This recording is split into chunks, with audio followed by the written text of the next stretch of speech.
Ayan. Isa ho sa pinakasimpleng luto dito sa Israel. Magisa-gisa lang ho tayo ng bawang. Ganun po.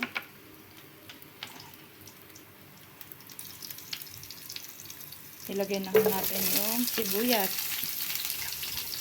Ayan. Aray ko, tumitilamsik. Ouch!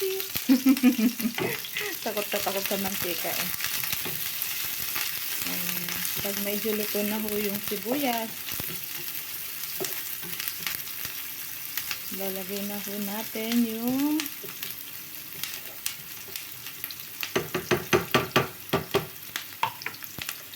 lagay na ho natin itong beans. Ayan lang po ang aming lunch ni Ima. Ayan, nilagay ko na ho lahat ng beans. Then, lalagyan ho natin ng konting tubig.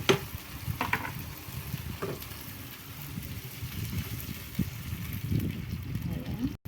At maglalagay na ho tayo ng mga pampalasa. Ayan po ay chicken powder. Ito po ay kurkum. Ayan, mahilig po sila ng kurkum. Then, ano po, paminta. Ayun. Haluin na ho natin.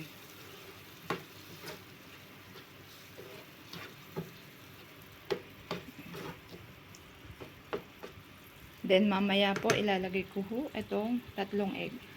Ganun lang ho kasimple. Pero masustansya din ho yan.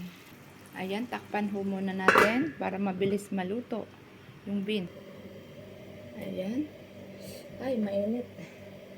Ilagay na ho natin yung itlog.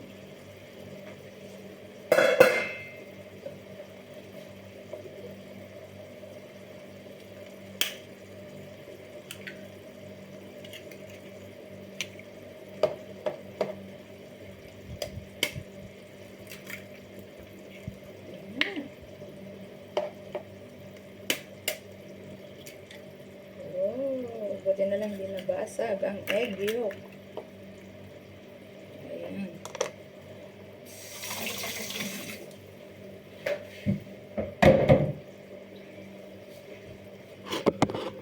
Ito na po yung kanyang itsura.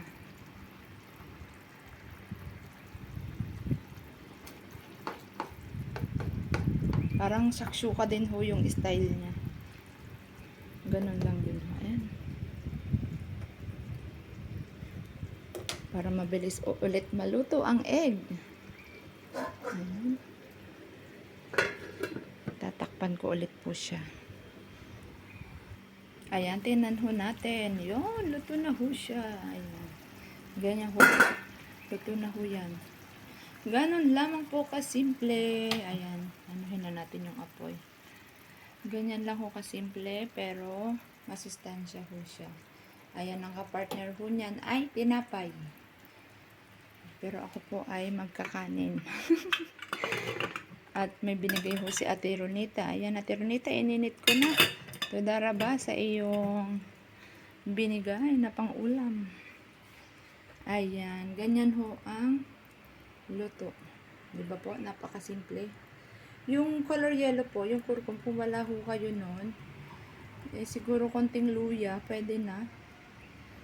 Konting luya lang ho. Ayan, thank you for watching. Bye. Shalom, shalom. Happy eating.